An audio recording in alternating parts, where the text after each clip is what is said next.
మీరు చూశారు నిన్న కూడా అసెంబ్లీలో మాట్లాడి వాళ్ళు చెప్పాల్సింది చెప్పిండ్రు.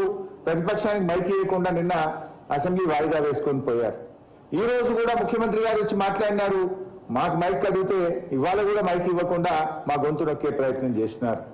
అందువల్ల మేము తప్పనిసరి పరిస్థితుల్లో శాసనసభలో అవకాశం లేకపోతే ఈ మీడియా సమావేశం ద్వారా రాష్ట్ర ప్రజలకు చెప్పాల్సినటువంటి బాధ్యత ఈరోజు మా మీద ఉన్నది. అంచనాలు పెరిగినాయి అంటున్నారు. అసలు 2007లో కాంగ్రెస్ పార్టీయే ముందు ప్రాణహిత చేవెళ్లకు ఆ రోజు మీరు జీవో ఇచ్చారు. 17,000 కోట్ల రూపాయలతో మీరు జీవో ఇచ్చారు. ప్రాణహితకు మేము ప్రాజెక్టు చేపడుతున్నాం, 17,000 కోట్ల రూపాయలతో మేము ఈ ప్రాజెక్టు పనులు చేస్తామని 2007లో మీరు జీవో ఇచ్చారు. 2008కి ఏం చేసినారు? ఒక్క సంవత్సరం లోపలనే దాన్ని 38,500 కోట్లకు పెంచినారు. ఒక ఏడాది లోపలనే ఎందుకు పెరిగింది? మరి ఏ పనులు చేయకుండానే 17,000 38,500 కోట్లకు ఎందుకు అయింది? మళ్ళా ఒక్క సంవత్సరంలోగానే ఇదే కాంగ్రెస్ ప్రభుత్వం సిడబ్ల్యూసికి 40,000 కోట్ల రూపాయలతో డిపిఆర్ పంపించింది. అంటే 17,000 కోట్లను 40,000 కోట్లకు మరి ఆ రోజు పెంచి మీరు సిడబ్ల్యూసికి ప్రతిపాదన పంపింది నిజం కాదా? మరి ఆ రోజుకు ఈ రోజుకి ఎంత మార్పు వచ్చింది? ఆనాడు కేవలం 14 టీఎంసీల రిజర్వాయర్లు ఉంటే ఇవాళ 141 టీఎంసీల రిజర్వాయర్ల సామర్థ్యంతో కాళేశ్వరం కట్టాం. 50 టీఎంసీల మల్లన్న సాగర్ ఉంది, 16 టీఎంసీల కొండపోచమ్మ సాగర్ ఉంది, 3 టీఎంసీల రంగనాయక సాగర్ ఉంది, 3.5 టీఎంసీల అన్నపూర్ణ రిజర్వాయర్ ఉంది. మరి రిజర్వాయర్లు కట్టాలంటే భూసేకరణ ఉంటుంది, ఆ గ్రామాల ప్రజలకు R&R బెనిఫిట్స్ ఇవ్వాల్సి ఉంటుంది, నష్టపరిహారం ఇవ్వాల్సి ఉంటుంది. అవన్నీ మరి 14 టీఎంసీలు ఎక్కడ, 141 టీఎంసీలు ఎక్కడ? 3 బ్యారేజీలు, 3 పంప్ హౌజులు, నీటి సామర్థ్యం పెంచి, ఆయకట్టు పెంచి, స్థిరీకరణ పెంచి, చెరువులకు అనుసంధానం చేసినప్పుడు ప్రాజెక్ట్ కాస్ట్ పెరగదా? మరి మీరు ఏం చేసిందని 17,000కి 40,000 కోట్లు చేసింది ఆ రోజు? 2 ఏళ్ల లోపలనే 17,000 కోట్ల నుంచి 40,000 కోట్లకు పెంచింది మీ కాంగ్రెస్ ప్రభుత్వమే కదా. అంటే మీరు బురద రాజకీయాలకు పాల్పడి ప్రభుత్వం మీద బురద జల్లాలనేటువంటి ఒక అవాస్తవాలను ప్రచారం చేసే ప్రయత్నం చేస్తూ ఉన్నారు. ఇక్కడ 3 విషయాలు మళ్ళీ నేను చెప్పే ప్రయత్నం చేసేది ఏంటంటే, ఒకటి, కాళేశ్వరం ఆయకట్టు 98,000 ఎకరాలనే సత్యదూరమైన విషయాన్ని ప్రచారం చేస్తున్నారు. కాళేశ్వరంలో కొత్త ఆయకట్టు ఉంది, చెరువులకు అనుసంధానం చేయడం ద్వారా వచ్చిన ఆయకట్టు ఉన్నది, స్థిరీకరణ గతంలో కట్టి ఇప్పుడు SRSP స్టేజ్ 2 ఉందండి. ఏ రోజన్నా ఒక ఎకరం బారిందా మీ హయాంలో?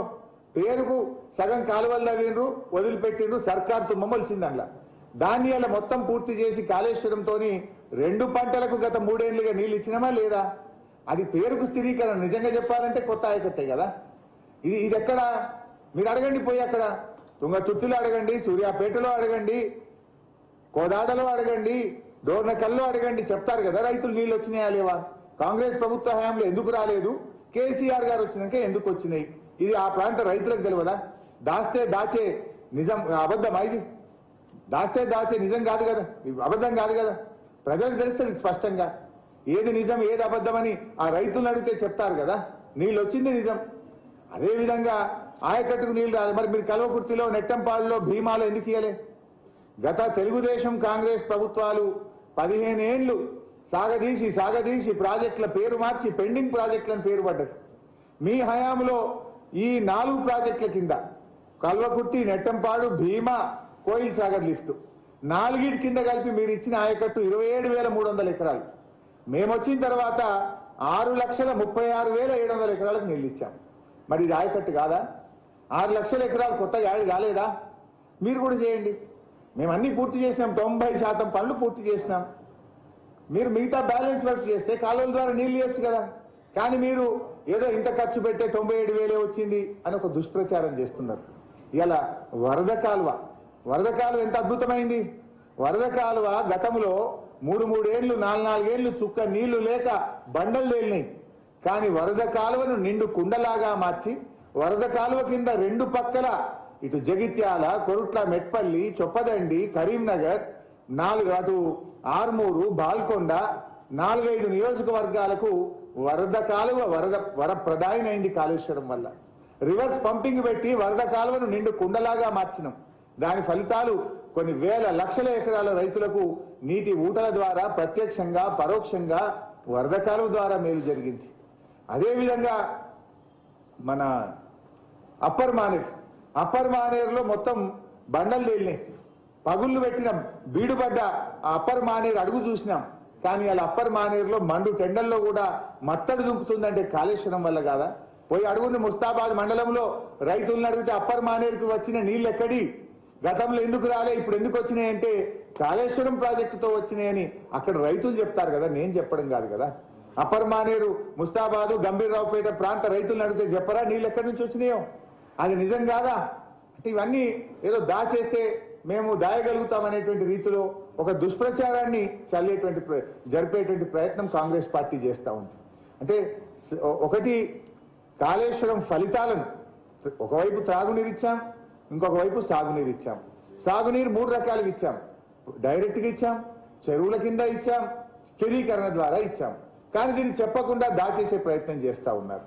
కాళేశ్వరం అంటే ఒక మేడిగడ్డ మాత్రమే అన్నట్టు మొత్తం కాళేశ్వరం పోయింది అనేటువంటి ఒక దుష్ప్రచారానికి, ఏదో పార్లమెంట్ ఎన్నికలను దృష్టిలో పెట్టుకొని దుష్ప్రచారానికి పాల్పడతా ఉన్నారు. గతంలో ఇటువంటి సంఘటన ఏది జరగనే లేదు ఈ రాష్ట్రంలో అని, ఈ దేశంలోనే ఇది జరిగిందని ఒక చెప్పేటువంటి ప్రయత్నము చేస్తూ ఉన్నారు. సో ఇవన్నీ విషయాలు ప్రజలకు తెలవాల్సిన అవసరం ఉంది.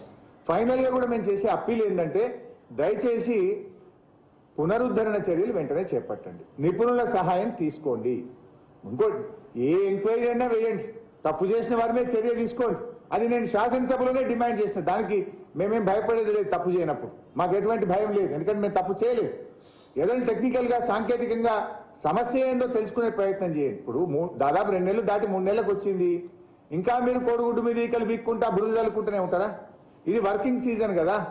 ఈ టెక్నికల్గా ప్రాబ్లం ఏందో తెలుసుకోండి, సమస్యలు తెలుసుకోండి, పరిష్కారం కనుక్కోనండి, యుద్ధ ప్రాతిపదికన పనులు చేయండి, దోషులను కఠినంగా శిక్షించండి. దానికి మేము వద్దనట్లేదు. కానీ మీరు ఎంతసేపు ఏం చేయాలో ముందుకు పోకుండా అదేదో సినిమా చూపించినట్టుగా చూపించండి. మరి మొత్తం చూపించింది, రాండి మల్లన్న సాగర్ చూపింది, కొండపోచమ్మ చూపింది, రంగనాయక సాగర్ చూపింది, హల్దీ వాగు చూడండి, కుడవెల్లి వాగు చూడండి, నిండిన చెరువులు చూడండి. అవన్నీ ఎందుకు చూపించరు? మలకపేట ఎందుకు చూపించరు? అంటే మీరు కేవలం ఒక భూతద్దంలో పెట్టి మా మీద బురద జల్లే ప్రయత్నంలో మీరు ఉన్నారు. కానీ ప్రజలకు వాస్తవాలు తెలుసు, తెలవదా? ఇలా మెదక్ జిల్లాలో కాళేశ్వరం ఫలితం అందుకున్న దుబ్బాక, సిద్దిపేట, గజ్వేల్, నర్సాపూర్, మెదక్ ఆ జిల్లా రైతులకు తెలవదా? సిరిసిల్ల రైతులకు తెలవదా? అదేవిధంగా మరి ఆ కోరాడ, సూర్యాపేట, మరి అదేవిధంగా తుంగతుర్తి, నర్సంపేట, డోర్నకల్లు, మరి మహబూబాదు, పాలకుర్తి, కేసముద్రం ఆ రైతులకు తెలవదా? గతంలో ఎందుకు రాలే? కాళేశ్వరం వచ్చినాకనే ఎందుకు నీళ్ళు వచ్చినాయో ఆ రైతులను అడిగితే చెప్పరా? సో ఇవన్నీ వాస్తవాలు ప్రజలకు తెలుసు.